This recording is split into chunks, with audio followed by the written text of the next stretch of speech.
So everyone, आज की video में हम क्लास 8 हिस्ट्री का चैप्टर 2 का क्वेश्चन सॉल्व करने वाले हैं। जिस वीडियो का इंतजार आपको बहुत बेसब्री से रहता है, आंसर वाले वीडियो ज़्यादा देखते हैं, तो आज के वीडियो में हम फाइनली क्वेश्चन सॉल्व करने वाले हैं। एंड जैसा कि मैं आपको हर बार कहती हूँ, हर वीडियो में मैं आपको कहती हूँ, क्वेश्चन सॉल्व करने से भी ज़्यादा इंपॉर्टेंट है आपको चैप्टर को समझना।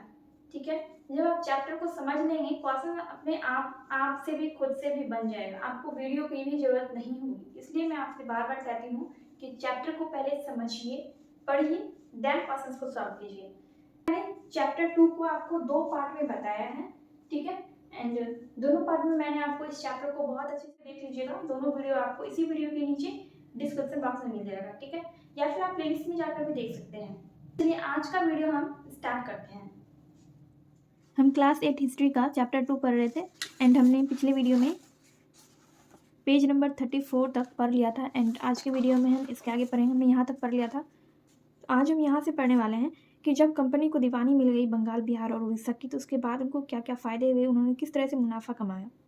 तो लास्ट वीडियो में उन्होंने क्या पढ़ा था कि ईस्ट इंडिया कंपनी को बंगाल, बिहार और उड़ीसा की दीवानी मिल गई और इससे कंपनी को इन प्रदेशों से राजस्व वसूली का अधिकार मिल गया। तो ये कौन से युद्ध के बाद हुआ था? ये बक्सर के युद्ध के बाद हुआ था। बक्सर का युद्ध हुआ था 1764 ईस्वी में। बक्सर के युद्ध में भारतीय सेनाओं की हार हुई थी और कंपनी की जीत हुई थी। जब कंपनी की जीत हुई, ईस्ट इंडिया कंपनी की जब जीत हुई थी, तो उन्होंने सिराजुद्दौला और शाह आलम से समझौता किया था और इस समझौते के अनुसार ईस्ट इंडिया कंपनी को बंगाल, बिहार और उड़ीसा की दीवानी मिल गई। इसके बाद इन्हें राजस्व वसूली का अधिकार मिल गया। तो यही चीज़ हमने पढ़ा था यहाँ तक। अब इसका आगे हम पढ़ेंगे। यहाँ पर है, इस तरह कंपनी के एक बहुत ही महत्वपूर्ण उद्देश्य की पूर्ति हो गई। 18वीं सदी की शुरुआत से ही भारत के साथ कंपनी का व्यापार बढ़ता जा रहा था, लेकिन उसे भारत से चीज़ें खरीदने के लिए अपने देश से लाए गए सोने और चांदी का ही इस्तेमाल करना पड़ता था। इस इंग्लैंड में सोने और चांदी की कमी होने लगी थी एवं पूरे इंग्लैंड में इसका विरोध होने लगा था। यहाँ तक कि वहाँ की सरकार ने भी कंपनी को किसी और विकल्प की तलाश करने का आदेश दिया था। बंगाल की दीवानी हासिल करना कंपनी के लिए एक महत्वपूर्ण विकल्प के रूप में उभरा।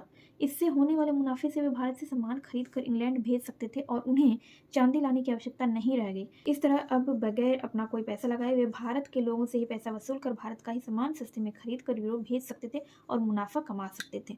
तो यहाँ तक पहले हम इस पैराग्राफ को समझते हैं, इसमें क्या कहा जा रहा है। जब कंपनी को बंगाल, बिहार और उड़ीसा की दीवानी मिल गई, तो इससे वे अपने बहुत ही महत्वपूर्ण उद्देश्य की पूर्ति कर सकते थे। ईस्ट इंडिया कंपनी का व्यापार जो था वो 18वीं सदी से ही भारत में बहुत बढ़ रहा था। इसके साथ ये दिक्कत थी कि उन्हें अपने ही देश से लाए गए सोने और चांदी का उपयोग करना पड़ता था। कहाँ पर? भारत में, ठीक है। यानी कि वो भारत में व्यापार करते थे वो कंपनी वाले, लेकिन उन्हें सोने चांदी का उपयोग, अपने ही देश के सोने चांदी का उपयोग यहाँ पर करना पड़ता था। लोग जानते हैं कि ईस्ट इंडिया कंपनी कहाँ की कंपनी थी? इंग्लैंड की। तो इंग्लैंड वाले जो है वो अपने ही देश से सोना लाते थे, सोना चांदी, और उसी का इस्तेमाल जो है वो भारत में व्यापार के रूप में करते थे। तो इससे इंग्लैंड में सोने और चांदी की कमी होने लगी थी। तो इसीलिए इस चीज़ का इंग्लैंड में विरोध होने लगा। इंग्लैंड की सरकार ने कंपनी वालों को क्या दिया कि आप सोने और चांदी के लिए कोई और विकल्प, कोई और ऑप्शन तलाश कर लीजिए। तो इसलिए बंगाल की दीवानी मिलने से कंपनी वालों को बहुत लाभ हुआ। अब कंपनी वालों को सोना और चांदी अपने देश से लाने की जरूरत नहीं पड़ने लगी। वो भारत से ही सोना चांदी सस्ते में खरीद कर यहीं से मुनाफा वो कमाने लगे, ठीक है। अब यहाँ पर इसके बाद है, प्लासी युद्ध की विजय के बाद अगर वे चाहते तो यहाँ के नवाब बन सकते थे। प्लासी युद्ध के बारे में भी हमने पिछले वीडियो में पढ़ा है, आप वहाँ पे देख लीजिएगा। यहाँ पर आपको दिया गया है पेज नंबर 31 में प्लासी युद्ध के बारे में। प्लासी युद्ध जो है वो 1757 ईस्वी में हुआ था। किसके बीच हुआ था, क्यों हुआ था, ये सारा चीज़ मैंने आपको पिछले वीडियो में बता रखा है, तो आप वो वीडियो जरूर देख लीजिएगा। आपको वो वीडियो डिस्क्रिप्शन बॉक्स में मिल जाएगा या फिर आई बटन में उसका लिंक मिल जाएगा, वहाँ से आप देख सकते हैं। एंड यहाँ पर हम प्लासी युद्ध के बारे में पढ़ने वाले। प्लासी युद्ध की विजय के बाद अगर वे चाहते तो यहाँ के नवाब बन सकते थे। कौन? प्लासी युद्ध के बाद, प्लासी युद्ध में अंग्रेज का ही एक आदमी था, मीर जाफर नाम का, उसी की जीत हुई थी। यानी कि अंग्रेजों की ही जीत प्लासी युद्ध में भी हुई थी। अगर अंग्रेज चाहते तो वे खुद नवाब बन सकते थे। कहाँ के? बंगाल के नवाब। लेकिन वे नहीं बने। यहाँ पर देखिए, लेकिन उन्होंने ऐसा नहीं किया। शासन चलाने के पचड़े से बचकर उन्होंने व्यापार करना और धन कमाने का सिलसिला जारी रखा। अंग्रेज जो है वो बहुत चालाक थे। अगर वो चाहते तो प्लासी युद्ध के बाद वो बंगाल के नवाब बन सकते थे, लेकिन नवाब बनने के बाद क्या होता, उन्हें शासन चलाना पड़ता, सारा चीज़ उन्हें देख रेख करना पड़ता। उन्होंने भारत के ही किसी ऐसे आदमी को चुना जो कि बंगाल का नवाब बन सकता था। तो वो आदमी कौन था? वो उस आदमी का नाम था मीर जाफर। यहाँ पर आप देख सकते हैं, प्लासी युद्ध जो है वो सिराजुद्दौला था बंगाल का नवाब, और मीर जाफर था, ये अंग्रेज का आदमी था। तो इन्हीं दोनों के बीच जो है युद्ध हुआ था। तो जीत किसकी हुई थी? अंग्रेजों की, यानी कि मीर जाफर की जीत हुई थी। मीर जाफर अंग्रेज का ही आदमी था, तो इसकी जीत हुई। तो मीर जाफर ही बाद में बंगाल का नवाब बना। तो अंग्रेजों ने क्या किया? मीर जाफर को बंगाल का नवाब बना दिया, लेकिन खुद नवाब नहीं बना। क्यों? क्योंकि उसे शासन चलाना पड़ता, सारी देख रेख करनी पड़ती, इसलिए अंग्रेज खुद बंगाल का नवाब नहीं बने। क्योंकि वो ज़्यादा से ज़्यादा धन कमाना चाहते थे, व्यापार कमाना चाहते थे, इसलिए वे बंगाल के नवाब नहीं बने। लेकिन बंगाल विजय के पश्चात वे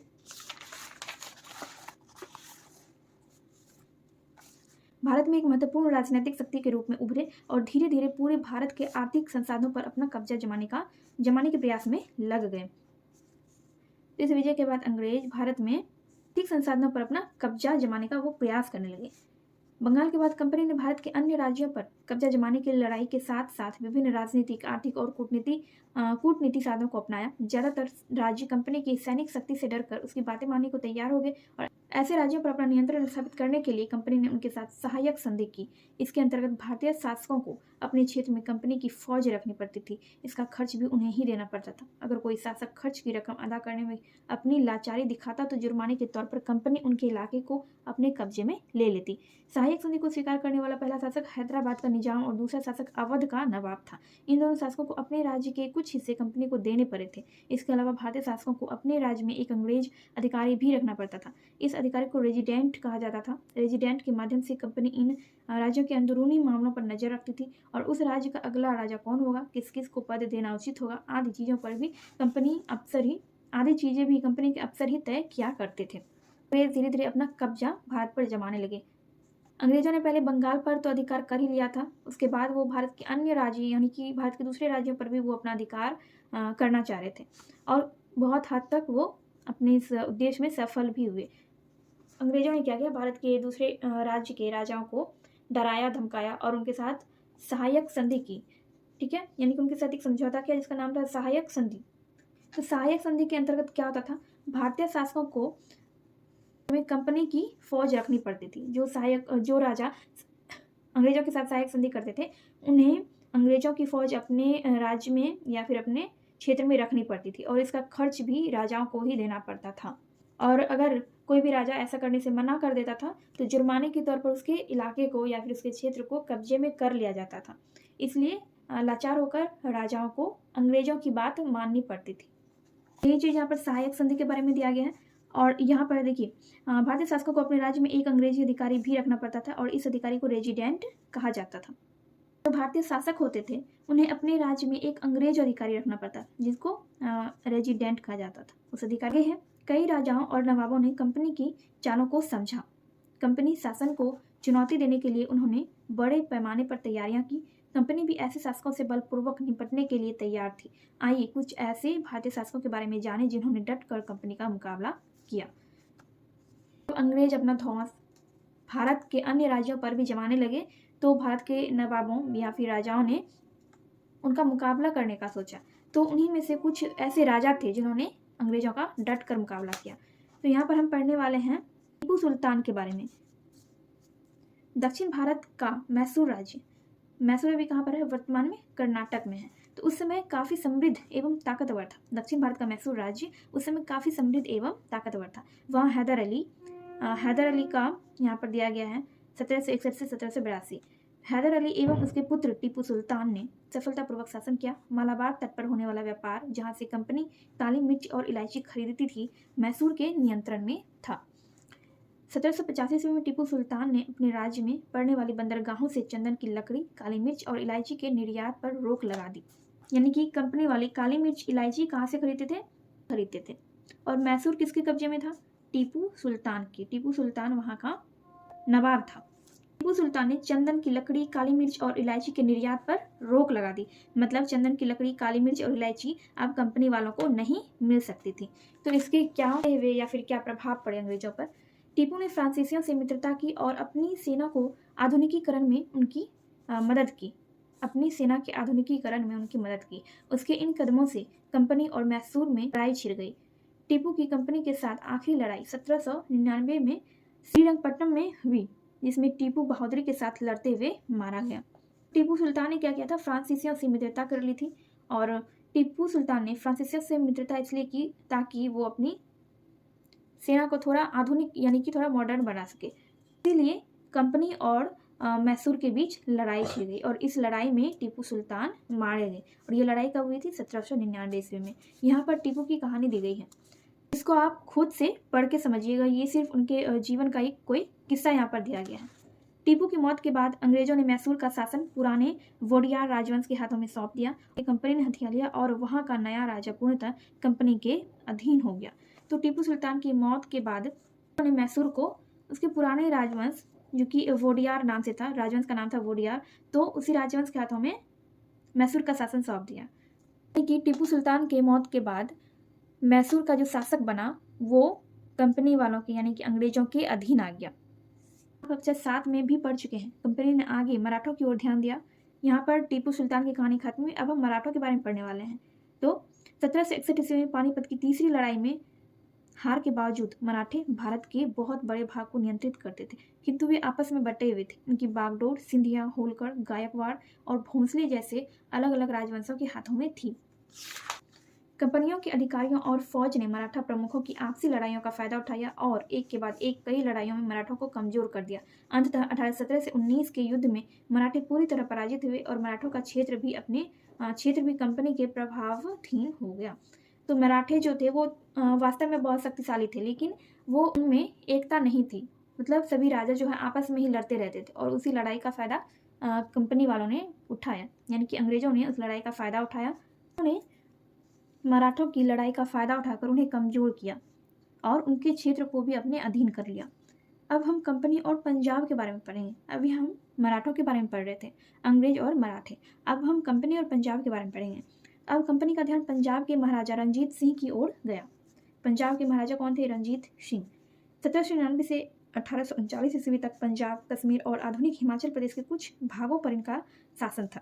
रंजीत सिंह के जीवन काल में ही उसके राज के विस्तार को कंपनी ने रोक दिया, लेकिन इनके जीवन काल में कंपनी पंजाब को नियंत्रित करने में असफल रही। रंजीत सिंह की मृत्यु के बाद पंजाब में अस्थिरता आ गई। इस स्थिति का फायदा उठाकर 1849 ईस्वी में कंपनी ने पंजाब को अपने नियंत्रण में लिया। यहाँ पर एक छोटा सा पैराग्राफ दिया गया है, इसमें बस इतना आपको दिया गया है पंजाब के बारे में कि कंपनी वालों ने पंजाब के महाराजा रंजीत सिंह के रहते हुए पंजाब पर वो कब्जा नहीं कर सके, लेकिन रंजीत सिंह के मरने के बाद 1849 ईस्वी में कंपनी ने पंजाब पर कब्जा कर लिया। विलय नीति। सीधे युद्धों के अलावा भारतीय राज्यों को अपने नियंत्रण में लेने के लिए कंपनी अन्य बहाने भी ढूंढने शुरू किए। विलय नीति भी ऐसा ही एक बहाना था। इस नीति के अंतर्गत अगर किसी शासक की मृत्यु हो जाती थी और उसका अपना कोई पुत्र नहीं होता तो उसके राज्य को कंपनी अपने नियंत्रण में ले लेती थी। इस नीति के तहत 1848 से 1856 ईस्वी के बीच भारत के कई राज्य सतारा, संबलपुर, उदयपुर, नागपुर और झांसी कंपनी के नियंत्रण में आ गए थे। विलय नीति का मतलब हुआ, विलय का मतलब हो गया मिलाना, ठीक है। यानी कि अंग्रेज जो है वो बहुत ज़्यादा चालाक थे। वो पहले राजाओं को और उसके क्षेत्रों को अपने कब्जे में करते थे। उसके बाद उन्होंने दूसरी नीति का प्रयोग करना भी शुरू कर दिया, यानी कि अब वो दूसरा तरीका ढूंढने लगे राज्यों पर अधिकार करने के। तो उन्होंने कौन सी नीति का सहारा लिया? उन्होंने विलय नीति का सहारा लिया। तो इसके अंतर्गत क्या होता था, अगर किसी शासक की मृत्यु हो जाती थी और उनको कोई बेटा नहीं रहता था तो उस शासक का राज्य कंपनी अपने नियंत्रण में ले लेती थी। इसी तरह से अंग्रेजों ने कई राज्य को अपने कब्जे में लिया, जैसे कि उन राज्यों का नाम यहाँ पर दिया गया, सतारा, संबलपुर, उदयपुर, नागपुर और झांसी जैसे राज्य जो थे। इसके उदाहरण है, आपने झांसी की रानी की कहानी पढ़ी होगी, तो उसमें आपने उस कहानी में पढ़ा होगा या फिर आपने देखा होगा, इसकी मूवी भी आई है। आपने ये देखा होगा कि झांसी की रानी के जब उनके पति की मृत्यु हो जाती है और उनका कोई बेटा नहीं होता है तो अंग्रेज झांसी पर अधिकार कर लेते हैं और इन्हीं अंग्रेजों से लड़ते हुए झांसी की रानी लक्ष्मीबाई की मृत्यु भी हो गई थी। तो इसी तरह से अन्य राज्य को भी अंग्रेजों ने अपने कब्जे में कर लिया था। तो विलय नीति के अंतर्गत अंग्रेजों ने इसी काम को करना शुरू किया और इसी के जरिए उन्होंने दूसरे राज्यों को अपने नियंत्रण में किया। अब यहाँ पर है कंपनी हुकूमत की स्थापना। तो इस प्रकार 1856 ईस्वी तक लगभग संपूर्ण भारत पर कंपनी का नियंत्रण हो चुका था। 1856 ईस्वी तक कंपनी का नियंत्रण लगभग पूरे भारत पर हो गया था। जरा सोचिए, 1600 ईस्वी में स्थापित एक व्यापारी कंपनी कैसे इतने बड़े साम्राज्य को अपने नियंत्रण में लेने में सफल रही। आइए उसकी सफलता के कुछ कारणों पर विचार करें। जैसा कि आपने कक्षा 7 में पढ़ा था कि 1707 ईस्वी में अंग्रेजों की मृत्यु के बाद कई नए स्वतंत्र क्षेत्रीय राज्यों का उदय हुआ था। इसमें आपसी तालमेल का अभाव था। हर राज्य दूसरे के इलाके हड़प कर अपने राज्य का विस्तार करना चाहता था। एकता के अभाव के कारण भारतीय राज्य एक एक कर आसानी से कंपनी के हाथों पराजित हो गए। कंपनी की सेना के पास भारतीय सेनाओं से बेहतर तोपें और बंदूकें थी। भारतीय सैनिकों की तुलना में उसे नियमित रूप से अभ्यास कराया जाता था और भारतीय सैनिकों की तुलना में वह अधिक अनुशासित थी और उन्हें नियमित रूप से वेतन मिलता था। 1707 ईस्वी में जब औरंगजेब की मृत्यु हुई थी, औरंगजेब की मृत्यु के बाद उनके बाद जो शासक हुए उनमें आपसी तालमेल नहीं था, यानी कि उनमें एकता का अभाव था और इसी के कारण धीरे धीरे करके उनके सभी राज्य कंपनी के हाथों में चला गया। और दूसरा कारण ये भी था कि अंग्रेजों का जो सेना था, उनकी सेना भारतीय सेना से बेहतर थी और उनके पास तोपें बंदूकें भी बहुत अच्छी थी, यानी कि भारतीयों के मुकाबले उनके पास हर चीज़ बहुत ही अच्छा था। तो ये भी एक रीजन था जिसकी वजह से वो हमारे भारत पर कब्जा करने में सफल हुए। और एक सबसे बड़ा रीजन था कि अपना लाभ सर्वोपरि, यानी कि कंपनी वालों के लिए, ईस्ट इंडिया कंपनी के लिए उनका अपना फ़ायदा सबसे ऊपर था। वो अपने फ़ायदे के लिए भारतीय लोगों के साथ कुछ भी नाप शनाप या फिर कुछ भी गलत भी कर सकते थे। तो इसी वजह से वो भारत पर कब्जा करने में सफल हुए। अब आपने देखा कि ईस्ट इंडिया कंपनी जो हम लोगों के देश में व्यापार करने आई थी, किस प्रकार से उसने यहाँ की आंतरिक कमजोरियों का फायदा उठाते हुए अपने आप को एक राजनीतिक शक्ति के रूप में स्थापित कर लिया। यहाँ के आर्थिक संसाधनों से लाभ उठाते हुए इस देश के शासक बन बैठे। इस देश का शासक बनने के बाद इस देश में वस्तुओं के उत्पादन एवं उससे होने वाले मुनाफे को कंपनी अपने जरूरत और लाभ के अनुसार तय करने लगी। आइए इसे एक उदाहरण से समझने का प्रयास करें। सबसे पहले कंपनी भारत में बना कपड़ा यूरोप में बेचकर मालामाल हो रही थी। फिर जब इंग्लैंड में कपड़े के कारखाने लग गए तो वहाँ का बना कपड़ा और दूसरे सामान भी भारत में बेचने लगी। भारत से वे कपास खरीदकर अपने देश के कारखानों को बेचती। वे भारत में कई जरूरी फसलें उगवाकर उन्हें दूर दूर भेजती, जैसे कि नील, पटसन, अफीम, गन्ना, चाय, कॉफ़ी आदि। इसके अलावे कंपनी कारीगरों से जोर जबरदस्ती से बहुत कम कीमत पर माल खरीदने की कोशिश करती। कारीगर गांव छोड़कर भाग रहे थे। कंपनी किसानों से भी ज़्यादा लगान वसूल करने की कोशिश करती। यह सब किस प्रकार हो रहा था, यह आप आगे के पाठों में पढ़ेंगे। कंपनी की आड़ में राज्यों में लूट खसोट धोखाधड़ी मची हुई थी। और यहाँ पर आपको ये बताया गया है कि कैसे कंपनी वालों ने एक एक कदम वो आगे बढ़कर उन्होंने धीरे धीरे हमारे पूरे भारत पर कब्जा कर लिया। उन्होंने शुरुआत कहाँ से किया था? व्यापार करने से, लेकिन धीरे धीरे वो सारी चीज़ों को यहाँ के कि हमारे भारत के कपड़ा उद्योग या के कारखानों वगैरह को कब्जे में करते हुए वो पूरे भारत पर अपना कब्जा कर लिए। से अंग्रेज भारत पर अधिकार करने में और यहाँ के शासक बनने में वो सफल हुए। अब यहाँ पर दिया गया है इसके कुछ क्वेश्चंस। पहले यहाँ पर है फिल इन द ब्लैंक्स। इसमें आपको दिया गया है 5 क्वेश्चन। पहले हम इन 5 क्वेश्चंस को देखते हैं, फिर हम ट्रू और फॉल्स देखेंगे। यहाँ पर मैंने सारे क्वेश्चंस को कॉपी में लिख लिया है। एंड पहला क्वेश्चन है, भारत और यूरोप के बीच स्थल मार्ग से होने वाले व्यापार में डैश महत्वपूर्ण भूमिका थी। यहाँ पर होगा डैश की। भारत और यूरोप के बीच स्थल मार्ग से होने वाले व्यापार में डैश की महत्वपूर्ण भूमिका थी। तो यहाँ पर हो जाएगा अरब सौदागर।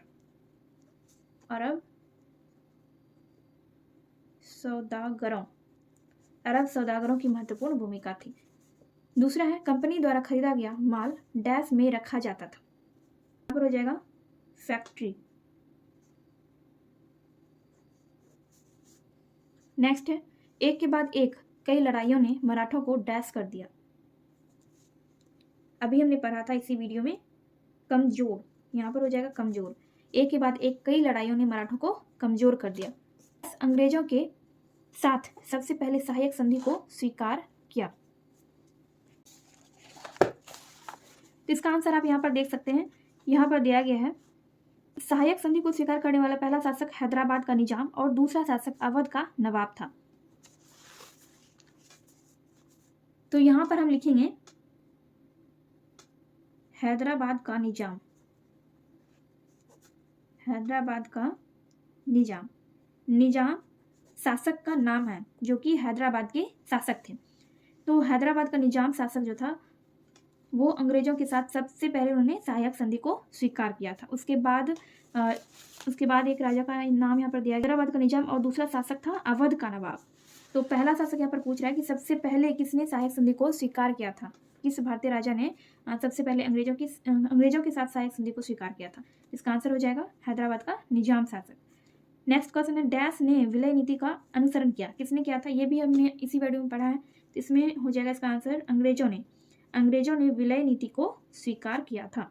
और इसके अनुसार वो क्या करते थे, अगर किसी राज्य का राजा मर जाता था और उसका कोई पुत्र नहीं होता था तो अंग्रेज उस राज्य पर अधिकार कर लेते थे। इसका सबसे बड़ा उदाहरण है झांसी के साथ भी अंग्रेजों ने ऐसा ही किया था, लेकिन झांसी की रानी लक्ष्मीबाई ने उनका डट कर मुकाबला किया था।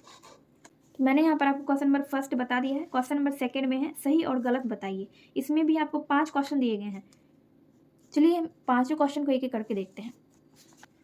पहला क्वेश्चन है, यूरोप के व्यापारी भारत में अपना माल बेचने और बदले में यहाँ से सोना चांदी लेने आए थे। तो इसका आंसर हो जाएगा गलत। नेक्स्ट है, ईस्ट इंडिया कंपनी को भारत में व्यापार करने का एक अधिकार मिल गया। इसमें हम सही का निशान लगाएंगे। जो स्टेटमेंट सही है उसमें सही का निशान लगाएंगे और जो स्टेटमेंट गलत है उसमें हम गलत का निशान लगाएंगे। इस पूरे चैप्टर को अच्छे से समझने के लिए इसके बाकी के वीडियोस भी आप लोग देख लीजिएगा। सारे वीडियोस आपको प्लेलिस्ट में मिल जाएंगे एंड क्लास 8 हिस्ट्री का प्लेलिस्ट मैंने इस वीडियो के नीचे डिस्क्रिप्शन बॉक्स में दे दिया है, आप डिस्क्रिप्शन बॉक्स में चेक कर लीजिएगा। अदरवाइज आप प्लेलिस्ट में भी सारे वीडियोस देख सकते हैं। नेक्स्ट है, भारतीय राज्य एकता के अभाव में एक एक कर अंग्रेजी शासन के अधीन होते चले गए। इसमें हम सही का निशान लगाएंगे क्योंकि ये स्टेटमेंट सही है। कर मुक्त व्यापार से बंगाल के राजस्व का काफ़ी नुकसान हो रहा था, तो ये भी सही है, तो इसमें हम सही का निशान लगा देंगे। कंपनी की सेना की जीत हुई क्योंकि उनके पास भारतीय सेनाओं से बेहतर तोपें और बंदूक थी, ये भी सही है। यहाँ पर मैंने आपको क्वेश्चन नंबर 1 और क्वेश्चन नंबर 2 बता दिया है। क्वेश्चन नंबर 2 में 5 क्वेश्चन था, मैंने आपको सारा क्वेश्चन बता दिया है। एंड अब नेक्स्ट है लॉन्ग आंसर वाला क्वेश्चन यहाँ पर दिया गया है। सभी क्वेश्चन को, इन चारों क्वेश्चन को हम लोग देख लेते हैं। पहला क्वेश्चन है, यूरोप की व्यापारिक कंपनियों ने क्यों भारत के राजनीतिक मामलों में हस्तक्षेप करना शुरू किया। तो यहाँ पर मैंने आपको पहले ही बोला है कि ये लॉन्ग आंसर क्वेश्चन है, तो इसका आंसर जो होगा वो थोड़ा लॉन्ग होगा। तो ऐसे आंसर्स को आप लोग याद करने की बजाय समझने की कोशिश करें, जिससे आपको आंसर को रटने की जरूरत नहीं पड़ेगी। अगर आप चैप्टर को पूरा पढ़ के समझ लेंगे तो आपको आंसर को रटने की जरूरत नहीं होगी। इसका आंसर मैंने यहाँ पर लिखा है, यूरोप की व्यापारिक कंपनियों का मुख्य उद्देश्य अधिक से अधिक लाभ कमाना तथा करों में छूट पाना था। उनके उद्देश्य की पूर्ति राजनीतिक मामलों में हस्तक्षेप करने से ही हो सकती थी। ठीक है, यूरोप के व्यापारी जो थे वो किस लिए भारत आए थे, ज़्यादा से ज़्यादा लाभ कमाने के लिए। ये कंपनियां भारत के राजनीतिक मामलों में हस्तक्षेप इसलिए कर पाई क्योंकि मुगल शासन बिल्कुल कमजोर पड़ गया था।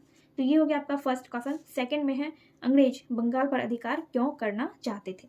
आंसर मैंने लिखा है, अंग्रेज बंगाल पर अधिकार करना चाहते थे क्योंकि मुगल काल में बंगाल भारत का सबसे बड़ा तथा धनी प्रांत था। अंग्रेज बंगाल पर अधिकार करके भारत के अन्य राज्यों को आसानी से अपने अधिकार में कर सकते थे। तो इसका सबसे बड़ा रीजन ये है कि बंगाल उस समय भारत का सबसे धनी और सबसे बड़ा प्रांत था, इसलिए अंग्रेज बंगाल पर अधिकार करना चाहते थे। तो ये सेकंड नंबर का आंसर हो गया। नंबर में है, क्यों और किन परिस्थितियों में भारतीय शासकों ने सहायक संधि की शर्तों को स्वीकार किया। इसका आंसर मैंने आपको जितने भी क्वेश्चन बताया है सबका आंसर मैंने इसी चैप्टर से लिखा है। एंड इसका आंसर भी मैंने क्वेश्चन नंबर 3 का आंसर मैंने यहाँ से लिखा है। एंड यहाँ से मैंने सेम टू सेम यहाँ से यहाँ तक लिखा है। ठीक है, तो इसका आंसर मैंने लिखा है कि बंगाल के बाद कंपनी ने भारत के अन्य राज्यों पर कब्जा जमाने के लिए लड़ाई के साथ साथ विभिन्न राजनीतिक, आर्थिक और कूटनीतिक साधनों को अपनाया। ज्यादातर राज्य कंपनी की सैनिक शक्ति से डरकर उसकी बातें मानने को तैयार हो गए और ऐसे राज्यों पर अपना नियंत्रण स्थापित करने के लिए कंपनी ने उनके साथ सहायक संधि की। पर यही पूछ रहा था कि भारतीय शासकों ने सहायक संधि को स्वीकार क्यों किया। आप इस पैराग्राफ को पढ़ेंगे तो इसमें आपको रीजन भी दिया गया है कि भारतीय शासकों ने किस शर्तों पर या फिर किन परिस्थितियों में सहायक संधि को स्वीकार किया। यहाँ पर लिखा हुआ है कि ज्यादातर राज्य कंपनी की सैनिक शक्ति से डर गए थे और इसीलिए राजाओं ने उनकी बातें मान ली और उनके साथ सहायक संधि की। तो ये आपका 3rd नंबर का आंसर हो गया। इस चैप्टर का लास्ट क्वेश्चन है क्वेश्चन नंबर 4, प्लासी और बक्सर के युद्धों में आप किसे निर्णायक मानते हैं और क्यों। इसका आंसर जो होगा 2 पैराग्राफ में होगा, क्योंकि एक आपका ये दिया गया है प्लासी युद्ध और एक है बक्सर का युद्ध। तो हम प्लासी युद्ध के बारे में भी लिखेंगे और बक्सर के युद्ध के बारे में भी लिखेंगे। तो ये आंसर थोड़ा सा और ज़्यादा लॉन्ग होगा। हालांकि ये सारे आंसर आपको ज़्यादा लॉन्ग नहीं लग रहे होंगे, क्योंकि इसके आंसर जो मैंने बनाए हैं वो ज़्यादा लॉन्ग नहीं है, जबकि क्वेश्चन आपके ऐसे क्वेश्चन आपके लॉन्ग आंसर वाले होते हैं। तो आप क्लास 8 के स्टूडेंट हैं तो आप इतना सा लॉन्ग आंसर आप आसानी से याद कर सकते हैं। अदरवाइज चैप्टर को समझने के बाद आपको आंसर रटने की ज़रूरत नहीं होती है। तो हम क्वेश्चन नंबर 4 का आंसर देख लेते हैं।